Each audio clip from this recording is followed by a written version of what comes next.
On Monday afternoon, August 19th, 1839, the French Academy of Science held a special meeting to publicly disclose the formula for making daguerreotypes. The technique's inventor, Louis-Jacques Daguerre, had sold his formula to the French government so that it could be made freely available to the public without patent restrictions. The new medium seized the public's imagination. Daguerreotype mania swept through Paris and across Europe. All who saw daguerreotypes for the first time were equally impressed. Viewers took them to be completely faithful depictions of nature. As quickly as railroads and steamships could travel, news of the invention spread around the world. Nowhere was the daguerreotype more popular than in America, a young democracy and a mecca of progress. The daguerreotype studio attracted a wide cross-section of Americans. People from all walks of life could now afford to have their portraits made, and they did. For all their popularity, producing daguerreotypes was a labor-intensive process, requiring a lot of equipment and skill. The daguerreotype plate is made of copper, faced with silver. To secure it and make it easier to handle, the plate is placed silver side up on an adjustable block. In order to prepare the plate for exposure, it has to be polished. In this modern demonstration of the daguerreotype process, the daguerreotypist applies a small amount of white powder, called rotten stone, to a cloth moistened with dilute alcohol.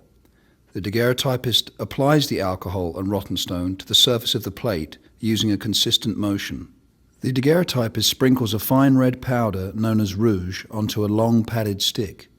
The plate is then buffed using the rouge.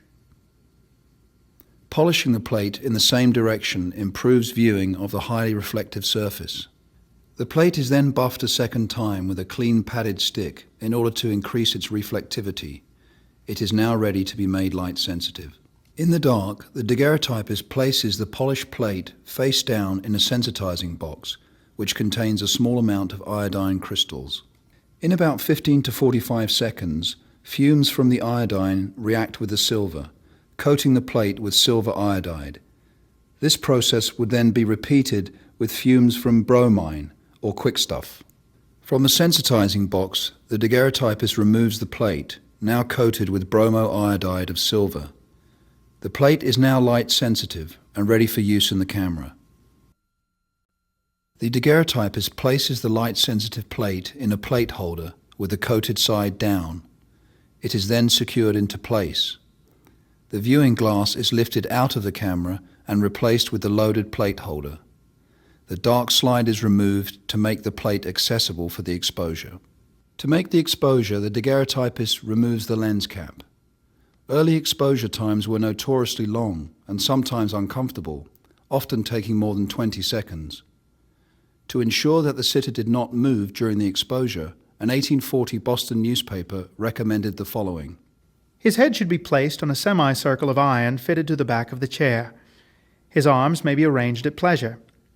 He should fix his eyes on some well-defined object in any direction which he may prefer. Now, if everything is arranged as it should be, your portrait will often be made even in less than 20 seconds and in the most satisfactory manner. In the dark, the daguerreotypist develops the plate. A few ounces of liquid mercury are very carefully poured into a flaring iron vessel, heated by an alcohol lamp. The exposed plate is removed from the plate holder and placed face down in the mercury chamber, which is heated to approximately 175 degrees Fahrenheit. After mercury vapor reacts with the sensitized silver, the daguerreotypist removes the developed plate. The daguerreotypist then fixes the plate, making it safe for viewing in normal light by pouring on it a solution of hyposulfite of soda. This removes the excess bromo-iodide of silver not acted upon by light in the camera. After it has been thoroughly washed, a gilding stand is used to finish the plate. A weak solution of chloride of gold is gently heated over an alcohol lamp. This hardens the plate and adds to the beauty and permanence of the image. After a final cleaning of the plate, the daguerreotype is assembled for safekeeping and display.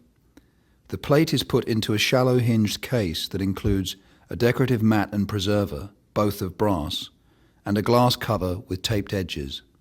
Daguerreotype studios presented their wares in a variety of cases, ranging from simple leather or cloth-covered wood to elaborate examples of inlaid mother-of-pearl and moulded thermoplastic. Their assembly was an example of industrial age production.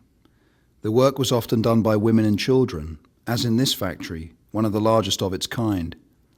It is estimated that by the mid-1850s, in the United States alone, approximately 3 million daguerreotypes were produced annually, representing a retail industry of $7.5 million. In 1849, an American author concluded, "In our great cities, a daguerreotypist is to be found in almost every square. It is hard to find the man who has not shadowy faces of his wife and his children done up in morocco and velvet among his household treasures."